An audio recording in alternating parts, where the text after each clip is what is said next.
Olá, seja bem-vindo ao programa Sem Filtro, no seu canal de ideias. Este é o espaço onde abordamos assuntos interessantes, pulsantes, necessários. E junto comigo, para enriquecer essa conversa sem filtro, contamos com a participação de comunicadores convidados. Hoje, recebo aqui Felipe Clã e Eduardo Gomes. São eles que vão ampliar nosso bate-papo de hoje com o entrevistado do dia, o juiz de direito da Vara de Interesses Difusos e Coletivos de São Luís e presidente do Conselho Nacional de Política Criminal e Penitenciária, Douglas Martins. Sejam todos bem-vindos.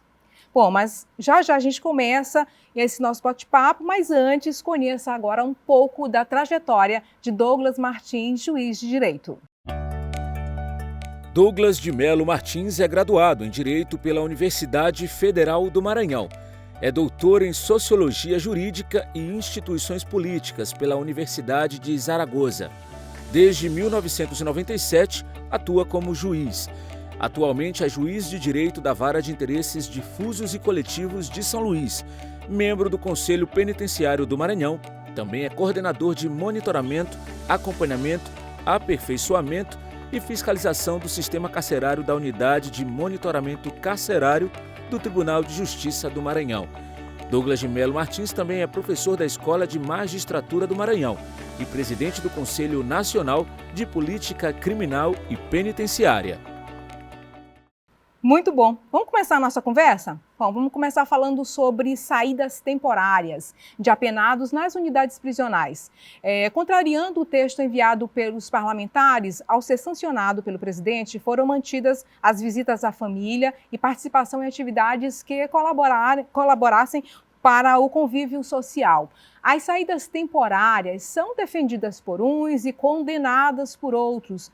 Mas, juiz Douglas Martins, eu pergunto, qual é o real impacto delas para os apenados e para a sociedade em geral? Seja bem-vindo ao programa Sem Filtro.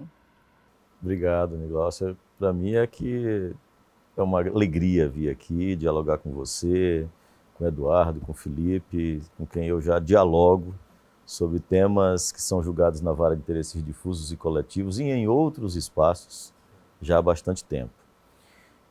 Esse é um tema realmente muito complexo e deveria ser tratado baseado em ciência, em pesquisa, em estudo, e não no achismo como tem sido feito pelo Congresso Nacional. As pessoas pegam a exceção, e querem legislar baseado na exceção. Nós temos 97% das pessoas que saem nas saídas temporárias, retornam, não cometem nenhum crime, cumpre as obrigações, sai 1, 2, 3, 10 vezes, até que ela alcance o tempo necessário para ir para o regime aberto ou para o livramento condicional, sem nenhum problema. 3% descumpre. E desses 3%, uma parte aqui e acolá comete um crime. E aí se aprova um projeto de lei que prejudica os 100%. Portanto, 97% das pessoas que nada fizeram de errado são prejudicadas, mas não só elas, a família delas também, o próprio processo de reinserção social é todo prejudicado, porque 3% não descumpre. Há até um projeto de lei, tem mais sentido no Congresso Nacional, que seria Felipe, de aumentar a pena de quem pratica o crime na saída temporária. É um projeto de lei focado em quem descumpre. Não puniria quem sai e volta sem cometer nenhum tipo de crime. Eu até participei de um debate no Senado Federal e também na Câmara dos Deputados, e lá eu disse, olha, tem mais sentido, há um projeto de lei no Senado Federal, proposto até por uma senadora conservadora, sugerindo e propondo que o Congresso Nacional aprove esse aumento de pena. Não estou dizendo aqui que eu acho que aumentos de pena vai diminuir a criminalidade, mas ao menos esse é focado em quem descumpre. Então esse é um caso polêmico e que realmente merece uma reflexão melhor, baseado em estudo científico. É importante que as pessoas, e muitas das pessoas que nos acompanham, estão pensando, enquanto eu falo aqui, provavelmente na segurança pública. Pensando o seguinte, mas essas pessoas que saem, alguns não cometem crimes muito graves? Porque se faz um alarde também, né? Saíram tantos, não voltaram não sei quantos, Sim. né? Eu, no Senado Federal, fiz uma comparação. De fato, algumas pessoas na saída temporária cometem crimes. Isso é um fato, que precisa ser estudado.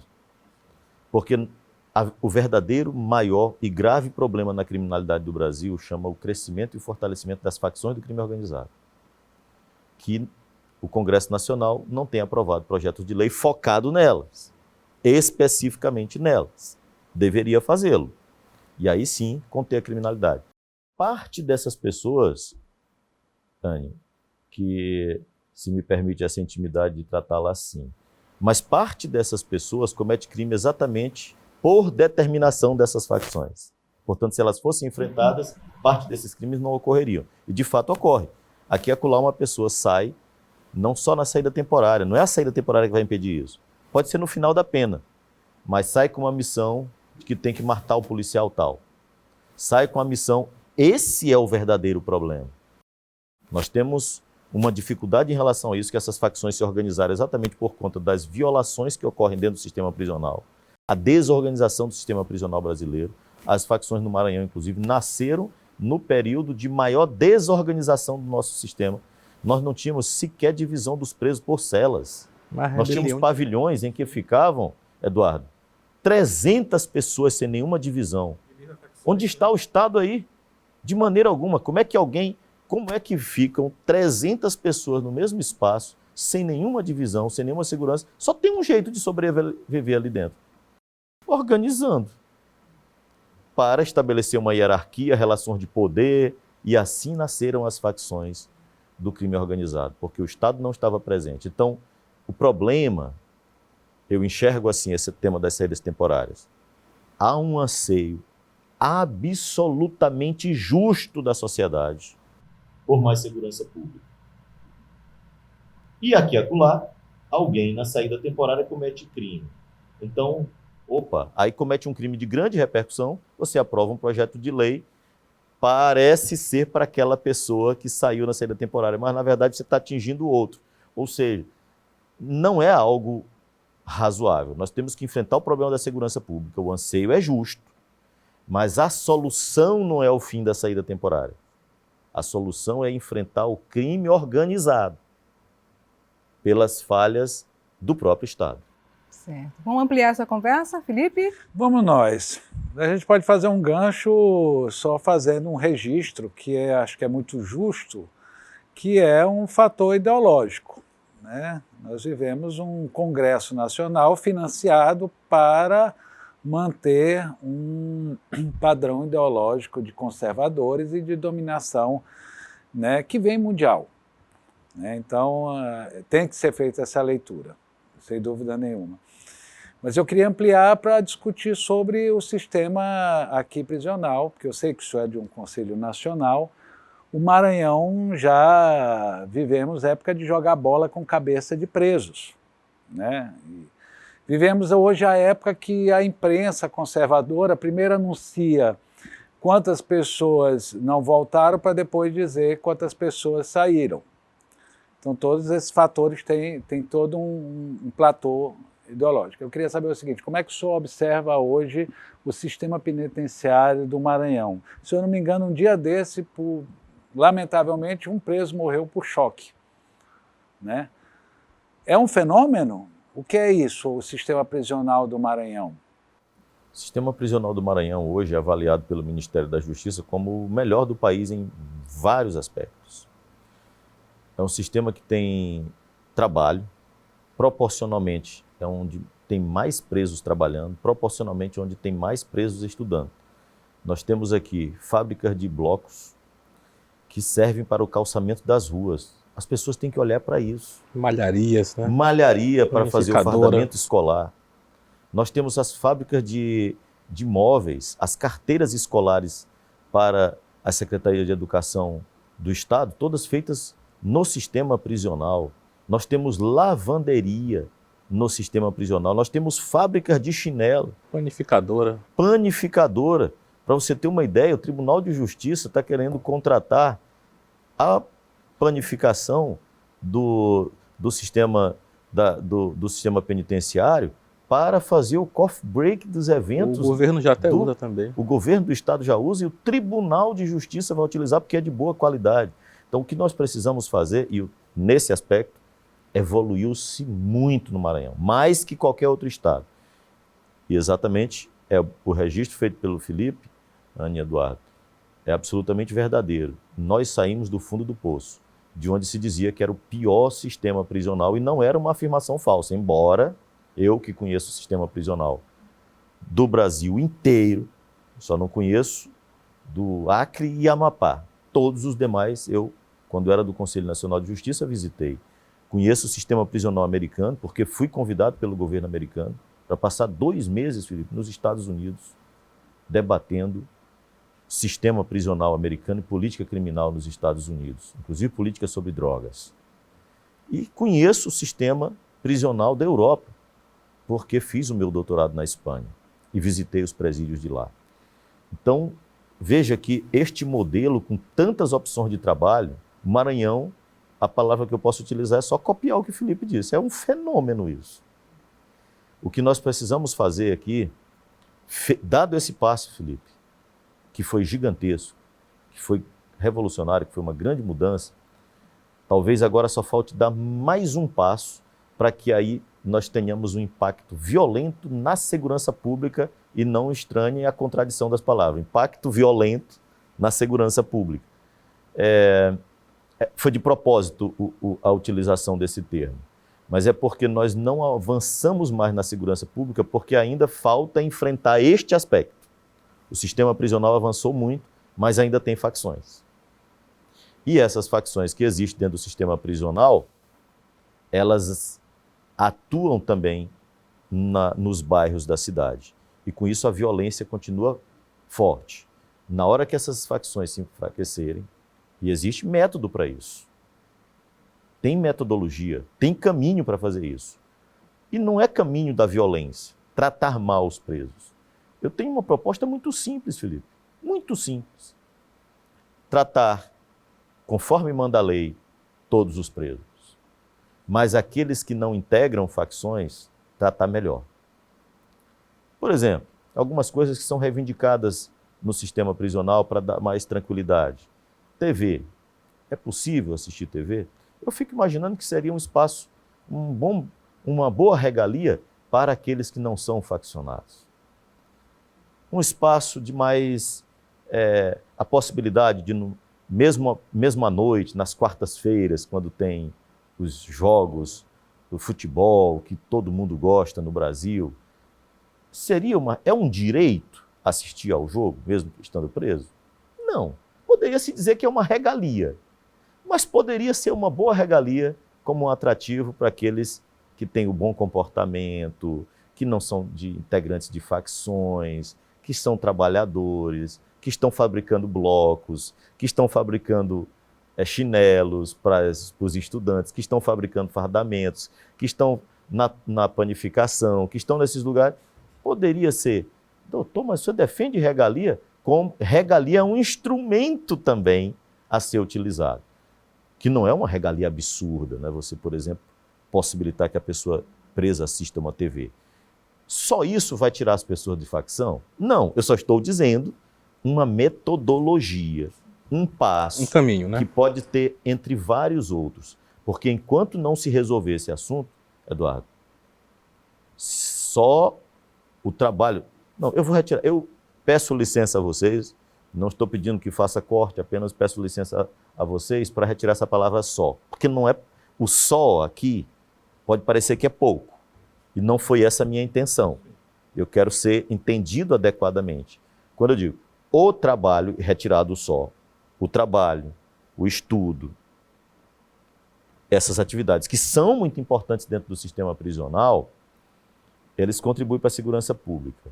Mas elas isoladamente, prefiro dizer assim, e não só, porque não quero transmitir a ideia de que é pouco, é muito, mas isoladamente não vão resultar numa melhoria significativa da segurança pública.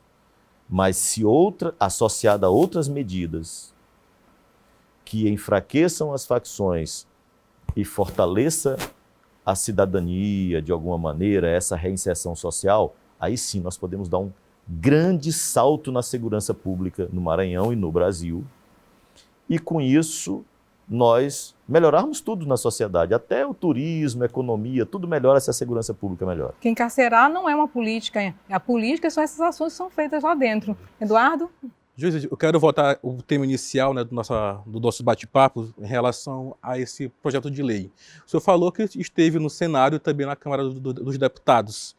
O que foi que o senhor ouviu dos parlamentares?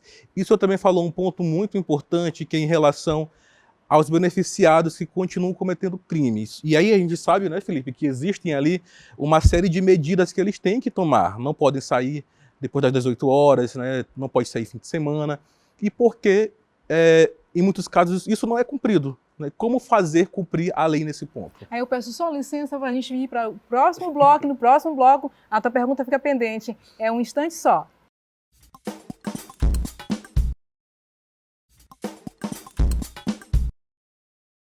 Bom, já estamos de volta com o programa Sem Filtro. E anota aí, além da TV, você pode ver e rever o Sem Filtro depois nas redes sociais. Se conecta com a gente nos endereços que estão aí na sua tela. Bom, hoje estamos conversando com o juiz de direito Douglas Martins, ele que é presidente do Conselho de Política Criminal e Penitenciária e juiz da Vara de Interesses Difusos e Coletivos de São Luís. No último bloco, no bloco anterior, a gente ficou pendente a pergunta do Eduardo. Pediria que você repetisse, Eduardo, por favor. Vamos lá, que agora vem a resposta, né? Juiz, a gente estava falando em relação a essa proposta, né, que pretendia acabar com a saidinha temporária. Aí o senhor, como presidente, o senhor foi até a Câmara Federal e também ao Senado. Eu queria saber o que foi ouvido, o que o senhor, como presidente, ouviu dos parlamentares, e também existe um ponto que o senhor falou em relação à criminalidade que acaba acontecendo, né, enquanto muitas pessoas são beneficiadas. Né? Como fiscalizar que eles de fato também cumpram a lei, inclusive o senhor, que é um juiz que atua muito, né, para que todos cumpram a lei. Eduardo, eu ouvi coisas, eu imagino que a sua pergunta já engloba o que eu ouvi em público. Sim. E o que eu ouvi, Felipe, reservadamente. Não foi a mesma coisa, viu? Opiniões contrárias? Pessoas expressaram opiniões no debate público e depois, reservadamente, alguns expressaram opinião diferente do que me disseram publicamente. Explico. No debate, eu expliquei coisas como essa, que explicamos aqui, sobre o fato de que seria mais adequado um projeto de lei que estava no próprio Senado tramitando, falei sobre esses aspectos de que outras coisas poderiam influir mais na segurança pública do que o fim da saída temporária, alternativas, como a saída temporária ajuda no próprio processo de reinserção social. Pois bem, algumas pessoas ficaram convencidas. E eu, então, fiquei naquela sensação, nas conversas reservadas, analisando melhor agora, eu acho que você tem razão. Mas eu vou dizer uma coisa para você, doutor Douglas. Quase 80% da população rejeita o projeto das saídas temporárias exatamente por conta da repercussão que um ou outro crime praticado durante a saída temporária tem. Acabaram de matar um policial em Minas, na saída temporária. Não tem como. Quase 80% da população, pesquisa feita recentemente. Então, eu não posso voltar atrás no meu voto, mesmo tendo sido convencido de que isso não vai solucionar o problema. Então, veja que, publicamente, eles continuaram dizendo que tinha que derrubar o veto presidencial, inclusive, mas reservadamente diziam, fiquei convencido, mas não posso ir, porque se eu for para outra posição, eu estarei contra 80% da população. Então, Eduardo, eu estou cada vez mais convencido de que o debate, sabe onde é que tem que ser travado? É aqui, querido amigo. É com vocês aqui, Ania, é com vocês, Felipe. Porque se nós não mostrarmos para a sociedade, os políticos não mudam de opinião. Porque eles têm a opinião baseada em pesquisa. E quanto mais poderosos eles são, mais eles assumem opinião que não são as deles, Eduardo.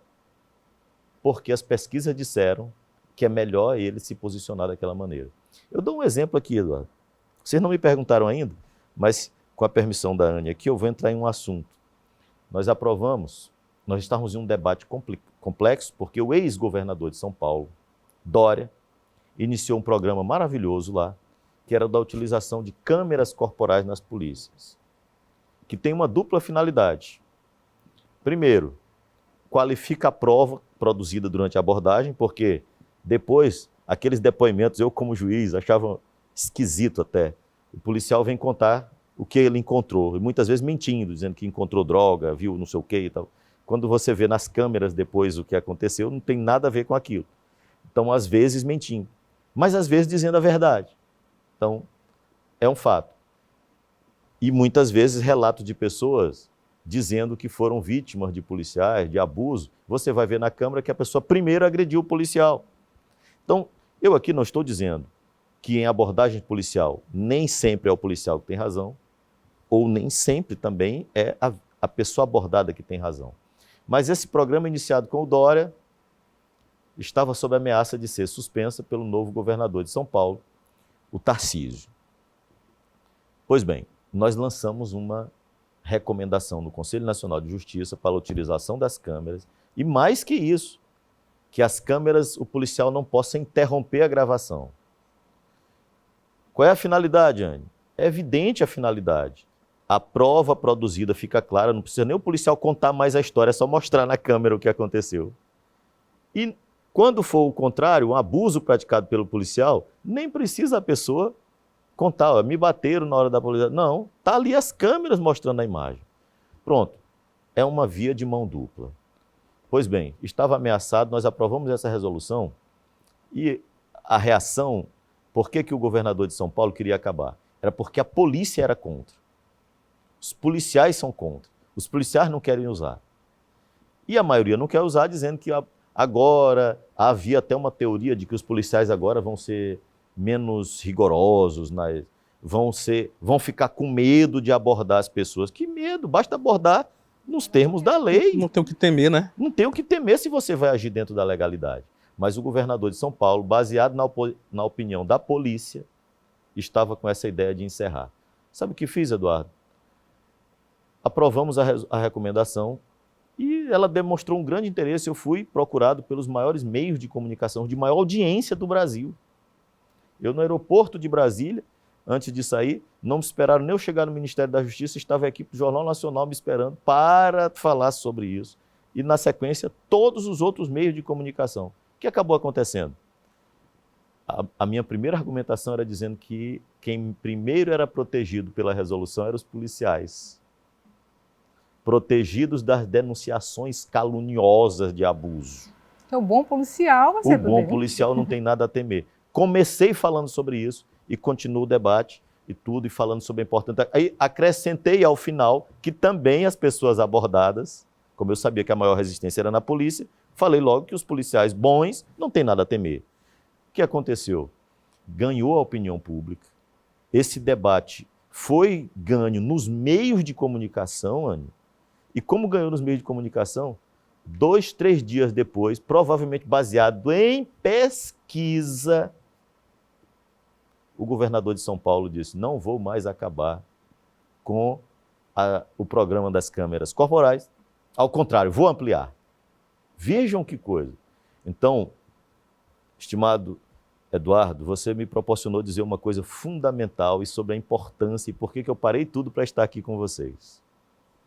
É que não adiantou nada eu passar horas no Congresso Nacional tentando convencer deputado de que não era aquela lei que ia garantir segurança pública. Porque eu fiz isso. Eu usei o meu melhor, eu argumentei, eu levei dados, eu argumentei, Anny, com os dados científicos, pesquisa. No final eu saí com a sensação, porque muitos me procuraram, chegaram, me receberam com ar de ódio, da saída foram me abraçar e pedir meu número de telefone para trocar ideias. Mas disseram: não posso mudar de opinião porque o povo é contra, porque o povo não quer saída temporária. Então veja, nós precisamos, Anny, olhando para aquela câmera que eu sei que você me avisou que é ali que eles estão me vendo. Então, olhando para as pessoas, eu estou precisando convencer aquelas pessoas que me olham por ali. Porque se elas forem convencidas, Felipe, os políticos mudam de opinião. Eu dou um exemplo mais aqui, só para um último, e eu sei que vocês vão virar a página desse assunto das saidinhas. Um último. Não se pode fazer projeto de lei baseado em exceção. Baseado em exceção. E eu vou dar um exemplo que eu utilizei lá no Congresso, Eduardo. Felipe e Anne. Se vocês procurarem no Google pesquisas, teses de doutorado, dissertações, vocês vão encontrar sobre pedofilia. Vocês vão encontrar o perfil do homem pedófilo e algumas atitudes padrão deles. Qualquer um aqui que for estudar esse assunto vai saber. Eles têm um padrão de comportamento que é o de procurar mulheres separadas com filhos pequenos, estabelecerem relações amorosas com mulheres separadas para ter facilidade de cometer o seu crime de pedofilia contra os filhos delas. Pois bem, isso é fato. Ocorre. Eu tenho medo de aparecer uma hora alguém, Anne, que faça um projeto de lei que proíba mulheres separadas com filho pequeno de namorar, de casar de novo, porque está um risco de que seja um pedófilo se aproximando dela a pretexto de namorar para praticar pedofilia contra seus filhos. É fato que isso ocorre, mas é fato que a maioria dos homens que vão namorar e casar com mulher separada é pedófilo? Não, gente. Claro que não. Mulheres que estabelecem novas relações, mesmo tendo filho pequeno, vão encontrar, na maioria das vezes, pedófilos? É evidente que não. Você pode fazer um projeto de lei que vai atingir todos os homens que eventualmente queiram namorar e casar com uma mulher recém-separada com um filho pequeno? É evidente que não.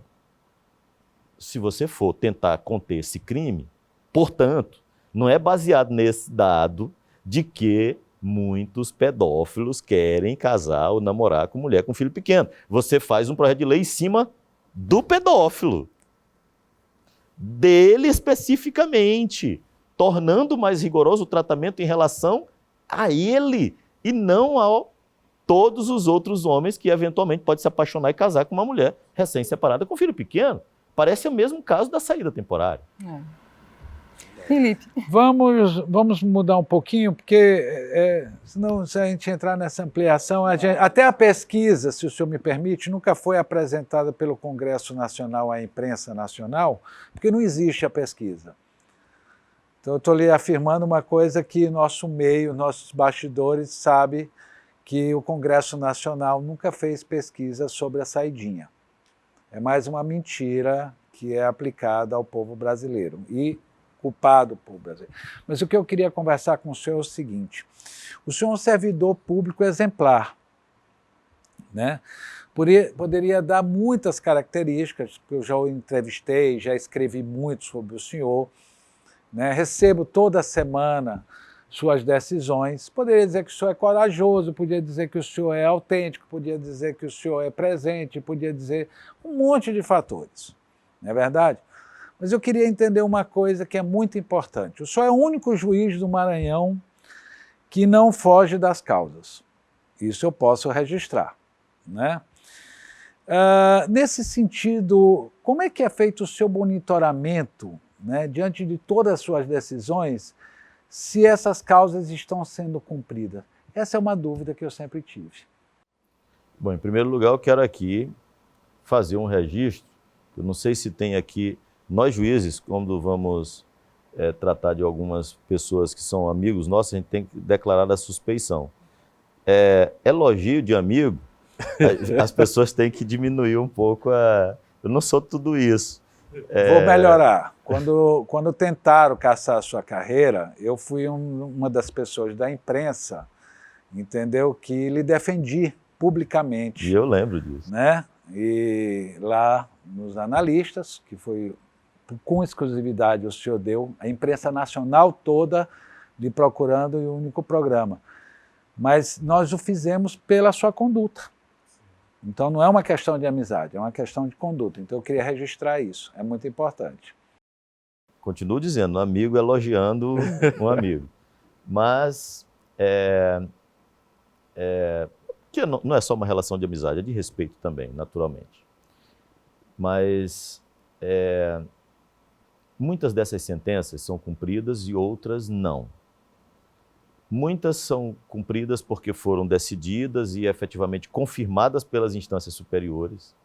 mas nem todas as minhas sentenças são confirmadas pelas instâncias superiores.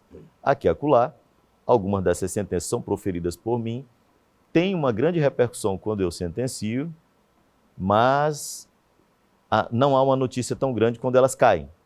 Então tem muita gente que, porque tem recurso, e algumas vezes as instâncias superiores suspendem aquelas decisões. Seja no Tribunal de Justiça, no Superior Tribunal de Justiça ou no Supremo Tribunal Federal, mas as instâncias superiores às vezes as suspendem. E existem outros casos, Felipe, que é tão grave quanto, que eventualmente as sentenças são mantidas, mas o instrumento para fazer cumprir a sentença não é dado.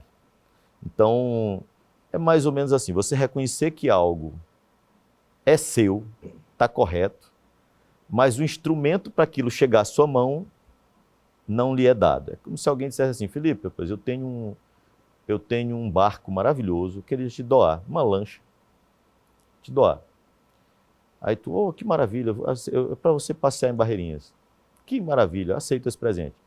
E ela está onde aqui? Está aqui na porta da TV UFMA? Não, ela está na Antártida, é só você ir buscar lá. Ou seja, você não vai buscar, te deu uma coisa que tu não tem como alcançar.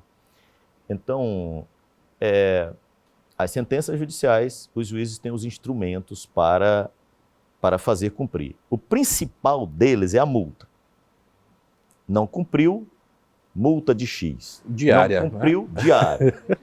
Não cumpriu, multa maior ainda. Não cumpriu, maior ainda. Não cumpriu, bloqueia o patrimônio de quem não cumpriu. Esse é o caminho. Existem outros. A gente toma o passaporte da autoridade, a carteira de motorista, enfim, o juiz tem vários instrumentos para fazer cumprir. Mas, às vezes, eu profiro uma sentença e digo, é para fazer tal coisa e aplico uma multa de 100 mil. Se essa multa é diminuída para 10, às vezes, quem tem a obrigação de fazer, se sai mais barato pagar a multa de 10 do que fazer a coisa propriamente dita, fica melhor pagar a multa. Tem várias dessas minhas sentenças que a parte condenada está preferindo pagar a multa porque a multa está muito baixa. E algumas... E se bota alto... Ela é reduzida. Ela é reduzida ou dizem que botaram alto para não pagar? Aí se põe alta demais, enfim, você... Vou recorrendo. Encontrar esse equilíbrio não é muito fácil. Então, o que eu quero te transmitir é, parte das minhas sentenças têm sido sim cumpridas.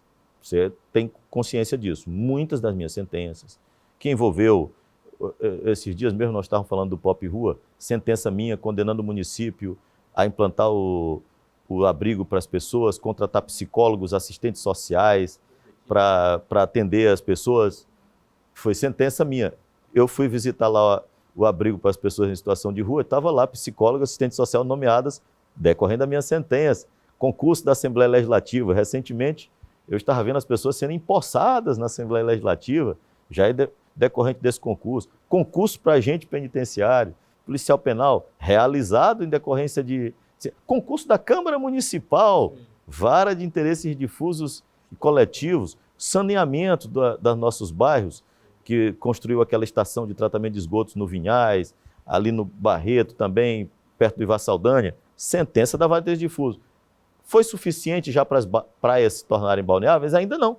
Mas existem muitas sentenças sendo cumpridas. E outras caíram no decorrer da coisa, não foram reformadas, não foram confirmadas pelas instâncias superiores. Então tem essa separação. E outras foram confirmadas, mas a multa foi reduzida. Houve até um episódio de um caso específico, eu não vou contar porque tem o nome da pessoa se eu for citar aqui, mas era uma sentença para resolver um problema importante aqui em São Luís, que até a pessoa que foi avaliar se reformava ou confirmava a minha sentença, concordava com a solução daquilo e confirmou a minha sentença, foi mantida. Mas a multa era alta, bem alta, e ela foi reduzida para 120 mil. Cumprir a minha sentença era muito mais caro do que os 120 mil. Então, o órgão público pagou a multa. Aí eu encontro a pessoa que reformou, não a sentença como um todo. Então, Douglas, aquela sentença tua lá que eu confirmei, já foi cumprida? Que eu ainda estou vendo o problema ainda nas ruas. Já cumpriram? Que eu confirmei a tua sentença. Eu disse, ainda não, porque você reduziu a multa. Então, são situações, nem todas são iguais, Felipe. Umas é porque realmente caiu, outras não caíram, mas a multa foi reduzida, e outras estão em fase de cumprimento, e outras estão sendo cumpridas efetivamente. Então, nós temos várias sentenças em fases diferentes. Ok. Então, com isso, a gente faz uma pausa e volta para o nosso terceiro e último bloco. É daqui a pouco.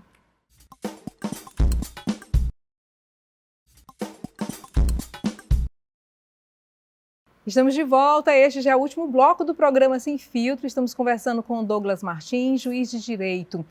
Bom, a gente já falou várias sentenças, Felipe já falou que o senhor é o juiz de coragem e a gente tem uns casos assim memoráveis que é do Facebook, né, vazamento de dados, teve da loja da rede de fast food, propaganda enganosa, mas também tem a questão dos animais que deveriam ser retirados da rua. Como é que é lidar com tudo isso e também ter a missão de fazer políticas também através dessas sentenças. E eu perguntaria também como é que é a parceria de outros órgãos para fazer valer, para fazer realmente acontecer essas sentenças de fato. Anny, sabe qual é a sensação que eu tenho em relação a esses assuntos?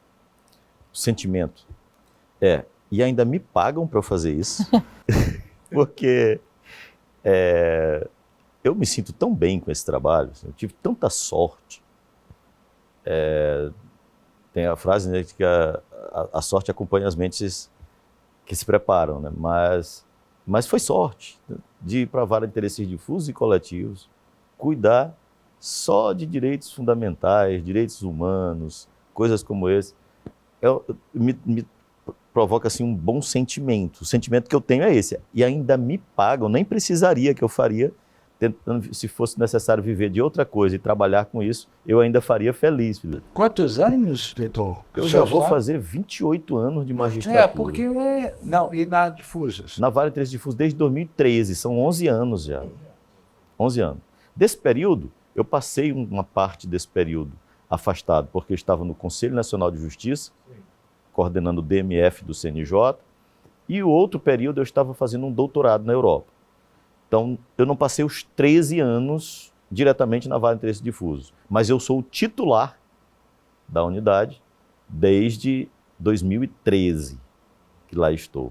O senhor sabe, se você me permite, você sabe que às vezes eu vou para debates com meio universitário e sempre vem na pauta a questão da Difusas. E a maioria coloca, isso é uma coisa interessante, dentro da própria imprensa, que não entende o que quer dizer a vara. Mas é a vara que resolve. É impressionante, né? Porque para nós que escrevemos, para nós que fazemos, nós não entendemos. Mas para as pessoas, não, ou é a vara do juiz Douglas, ou é a vara que resolve. Leva para... Eles nem sabem se aquele assunto X tem a ver com a sua vara, mas sabem que aquela vara resolve. Interessante esse processo. Eduardo. Eu até quero pegar esse gancho, né, e eu acho que é uma opinião unânime de quem trabalha com comunicação, que o senhor é um juiz diferenciado, né? Eu não falo isso só porque o senhor está aqui com a gente no Sem Filtro, não, mas o senhor tem uma figura diferente, né? Porque o juiz tem muito aquela figura da pessoa inacessível, de que não pode falar, de que não pode dar entrevista, não pode comentar determinado assunto, e o senhor sempre, frequentemente, tem alguma ação, e o senhor sempre está disposto a atender a imprensa, a falar, né, e dar detalhes da sua decisão, né? E aí eu lembro que há cerca de 5, 6 anos, foi muito ventilado que o senhor seria candidato a prefeito, a vereador, e aí o senhor desmentiu na época. Em algum momento, já passou na sua cabeça, de fato, deixar essa parte jurídica e ir para a vida pública, assumir um cargo na política, ou como secretário, já teve algum convite, ou de fato mesmo é uma visão que o senhor não tem de fato de entrar na política? Não tenho a menor pretensão de me candidatar a nada. Quer dizer, não vou dizer que não vou me candidatar a nada, porque eu já estou entrando no quinto para disputar a vaga de desembargador no tribunal. Então eu vou disputar, é a eleição que eu vou disputar. Esse tem um tipo, monte né? de candidatos, mas tem um monte de candidatos que são outros juízes antigos como eu na magistratura. Eu vou disputar a vaga de merecimento, mas não sou só eu, são 33 candidatos. 33 candidatos e não é uma disputa fácil, é uma eleição tão difícil quanto uma eleição destas que você se refere, de se candidatar a prefeito, a deputado e tudo. Então, eu brinco, de vez em quando alguém me pergunta, você não quer se candidatar? Eu digo, quero. E o cargo? Eu digo, desembargador, vou me candidatar. Mas eu não pretendo, não que eu desmereça. Mas já chegaram convites? Muitos. Quase toda eleição, e não é de agora. Quando eu entrei na magistratura, mais de 27 anos atrás, desde a primeira comarca, Eduardo, que eu tento trabalhar e fazer o meu papel. E como eu faço, eu ganho uma certa notoriedade na região. E em função dessa, por exemplo, desde a minha primeira comarca, na minha primeira comarca, uma pessoa chegou e disse, havia um prefeito que ia ser candidato à reeleição, e alguém chegou e para mim, Felipe, disse assim, doutor Douglas, aqui o prefeito fulano de tal está praticando vários abusos, mas ele é muito forte. Aqui nessa cidade, só o senhor para ganhar a eleição. Que eu disse, mas por que eu? E logo eu. Por que você acha que eu vou largar a magistratura para concorrer a prefeito? E eu não estou dizendo que o cargo de prefeito não é muito importante. É muito importante. Mas a minha condição de magistrado me agrada muito. Eu estou na função que eu queria estar. Passei um concurso dificílimo, não tenho idade para me aposentar. Então, eu não cogito isso, mas outras pessoas já cogitaram. Já, uma certa vez, numa eleição para prefeito aqui em São Paulo, não vou dizer o nome das pessoas, que elas vão mudando com o tempo, e um dia está te elogiando nos meios de comunicação, no outro dia está te criticando. É um que, em um determinado momento, me elogiava muito e depois me atacou. No período quando eu decretei o lockdown, por exemplo. Sim. Mas um candidato que me atacou nesse período, em um período anterior, quando ainda simpatizava comigo, disse que se candidataria a prefeito de São Luís e só abriria dessa candidatura se fosse para mim. Mas para mim você não precisa, porque eu não sou candidato a prefeito nem a um outro cargo. Então, Eduardo, eu não tenho intenção. Os cargos que eu pretendo disputar são dentro do Poder Judiciário, porque eu acho que é um espaço também importante. E eu repito, não estou dizendo que as funções de prefeito não sejam muito relevantes. É muito relevante. As de deputado não é muito relevante. Todas as outras, senador, governador, todas essas outras funções são muito relevantes para a sociedade. Mas aquelas pessoas que me elogiam, que acham que eu desempenho bem o meu papel, pode ficar assim, então fiquem tranquilos que eu quero continuar desempenhando, mas dentro do meu espaço, que é o próprio Poder Judiciário.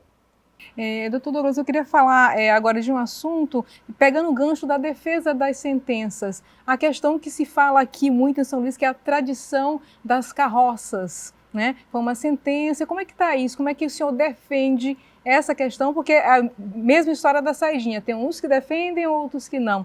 Como é que o senhor analisaria essa questão? Essa é uma situação bem complexa também, porque envolve questões sociais, trabalho das pessoas. Perguntamos quem provocou, eu estou tentando lembrar, porque foi o Ministério Público, ação do Ministério Público. Anne, eu coloco isso no contexto como de outras profissões, também importantes, mas que as mudanças sociais, a tecnologia, a movimentação do trânsito, a maneira como as pessoas vivem, fez com que essas mudanças ocorressem. Eu, apesar de não estar com os cabelos brancos, Felipe já... E eu também. E Anne também. Eu prefiro não comentar. Arrumar inimizades aqui por conta da cor dos cabelos. Mas o fato é que no nosso tempo, eu ainda lembro que as pessoas faziam cursos de datilografia e iam trabalhar como datilógrafo. Era uma boa profissão. Pois bem, essas profissões, elas foram desaparecendo, tanto do datilógrafo quanto das escolas de datilografia. Ou seja, a profissão de datilógrafo e o empreendimento escolas de datilografia, vieram as lan houses, os computadores, enfim, que também as locadoras de vídeo. Eu tinha uma irmã que era dona de uma locadora de vídeo. Aí aparece o streaming aí e tudo, e, enfim, se acabaram essas coisas. Então, não é que não existiam as carroças e elas não tenham cumprido uma finalidade em um determinado momento histórico. Mas na realidade atual, com o trânsito que nós temos, as velocidades que os carros andam, as estruturas que as ruas e avenidas têm, vocês conseguem imaginar ser razoável uma capital de estado? Não estou dizendo que em todos os lugares, numa cidade do interior, pequena, é natural que ainda continue. Não estou dizendo que a carroça vai acabar em todos os lugares ao mesmo tempo. Mas em uma capital, com o trânsito que nós temos hoje, por diversos motivos, é insustentável. É insustentável porque causa transtornos ao trânsito, é insustentável porque o animal fica exposto a sofrimento, porque eu vejo de vez em quando umas pessoas atravessam a ponte Bandeira Tribuzzi, chicoteando o animal, porque os carros estão em alta velocidade e eles querem passar rapidamente ali, chicoteando ali violentamente o animal, tudo também, para que aí o trânsito venha. De vez em quando o animal é encontrado atropelado, destruído. Essa realidade, Anne, pode continuar? Não. E você vai fazer o quê com as pessoas que estão nessa situação? A sentença, sem querer aqui fazer autoelogio, não esqueci os carroceiros. A sentença é dizendo, em primeiro lugar, não é um estalar de dedos e a partir de amanhã está proibido carroça. Dei 2 anos, Eduardo. 2 anos, Anne.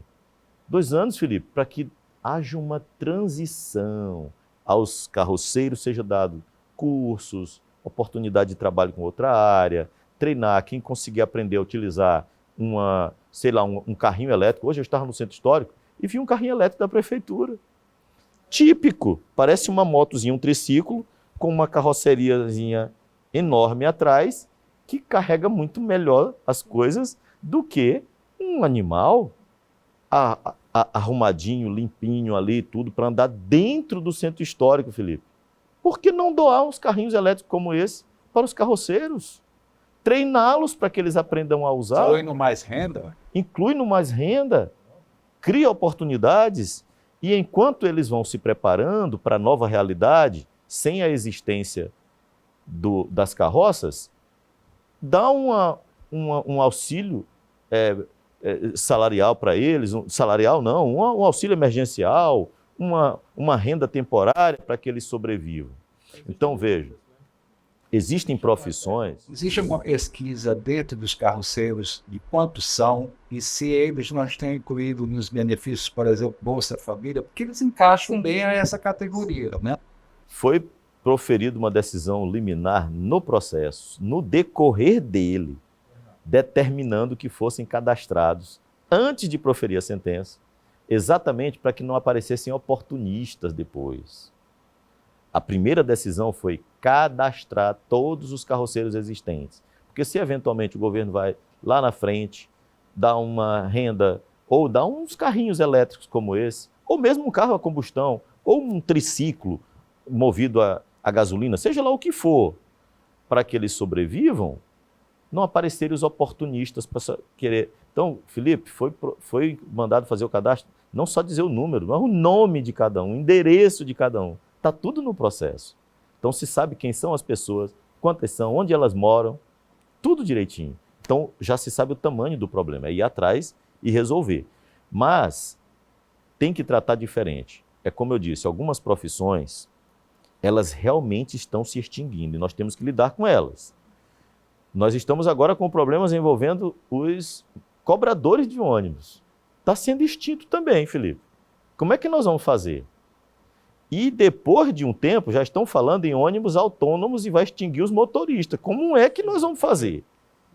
Então, algumas profissões, Anne, com o passar do tempo, elas estão se transformando, umas estão se extinguindo. Mas essas, como é o caso dos carroceiros, diferente lá dos donos de escola de datilografia, que se acabaram e ninguém deu mais renda para eles, não. Quem conseguiu montar uma lan house escapou, quem não conseguiu, então... É um problema sério, mas a sentença aponta o caminho. E o caminho é, gradativamente, no decorrer de 2 anos, garantindo renda aos carroceiros. A gente vê que o senhor atua em muitos pontos, né, em relação ao meio ambiente, né, a questão da saúde, né, segurança. De que forma a população pode procurar a vara de interesses difusos? De que forma esse espaço da justiça ela está aberto à população para, de fato, aí também ajudar a população, né, o Poder Judiciário? Essa é uma coisa que muita gente até confunde, Eduardo. Muito boa pergunta, maravilhosa pergunta, que é o acesso à justiça, como chegar a ela. Muita gente me faz denúncia até pelas redes sociais, né? O povo vai lá no meu Instagram, no meu TikTok. Inclusive, quando eles me acham no TikTok, o senhor tem até TikTok, né? Mas, enfim, e me procuram lá e dizem, eu quero fazer uma denúncia para o senhor resolver. Não pode ser assim. Não é assim que eu posso julgar os assuntos. Não é a pessoa me mandando uma mensagem na rede social, no Instagram, no TikTok, no Facebook, e eu ali vou resolver o problema. Não pode ser assim. Então, pergunta maravilhosa. Outra coisa, qualquer pessoa, por meio de um advogado, pode entrar com o processo? Também não. Na vara de interesses difusos, não. Nas outras varas, sim. Mas as varas de interesses difusos têm casos específicos. Primeiro, para as ações coletivas de um modo geral, envolvendo direito à saúde, direito à educação, direito à segurança pública, concurso público, todos esses assuntos, só quem tem legitimidade para propor ação civil pública. E aí é só o Ministério Público, Defensoria Pública, associações constituídas há mais de 1 ano e que tenha entre as suas finalidades a defesa daquele direito. Esses são o Estado, o município, também podem propor ação civil pública. Então são esses os legitimados que podem propor ação civil pública. Há outras, que é a ação popular, que também pode ser proposta. A ação popular pode ser proposta pelo cidadão, que é eleitor, mas não é para qualquer assunto. Por exemplo, não pode ser para direito à saúde, direito à educação, direito à segurança pública. Esses temas não. A ação popular é para defender o meio ambiente, é o mais comum, é a ação popular que trata de meio ambiente. Mas pode ser para defender a probidade na administração pública, por exemplo, concurso público, dá pela via da ação popular. Então o caminho é esse. Muitas vezes a pessoa não vai conseguir o direito na vara de interesses difusos diretamente. Ela tem que ir ao MP, o Ministério Público, a Defensoria Pública, uma associação que provoca a vara de interesses difusos. Doutor Douglas, colegas, foram 3 blocos e tem muito assunto ainda para ser falado. A gente tem que marcar outro programa. Parte 2. A parte 2, porque agora chegou ao fim o nosso programa Sem Filtro. Eu quero agradecer novamente a participação de Felipe Clã, Eduardo Gomes, agradecer muito o juiz Douglas Martins e só as considerações finais, por favor. As minhas considerações finais só para te agradecer, Anne, Eduardo, Felipe, pela generosidade de vocês, de me chamar a TV UFMA, por proporcionar essa discussão. Vocês sempre generosos comigo e eu fico muito feliz de poder estar aqui refletindo sobre esses assuntos. Muito obrigada. Obrigada a vocês todos por somarem nessa discussão de hoje. Lembrando que você pode acompanhar a programação da TV UFMA e o programa Sem Filtro na íntegra pelo canal do YouTube. Até a próxima!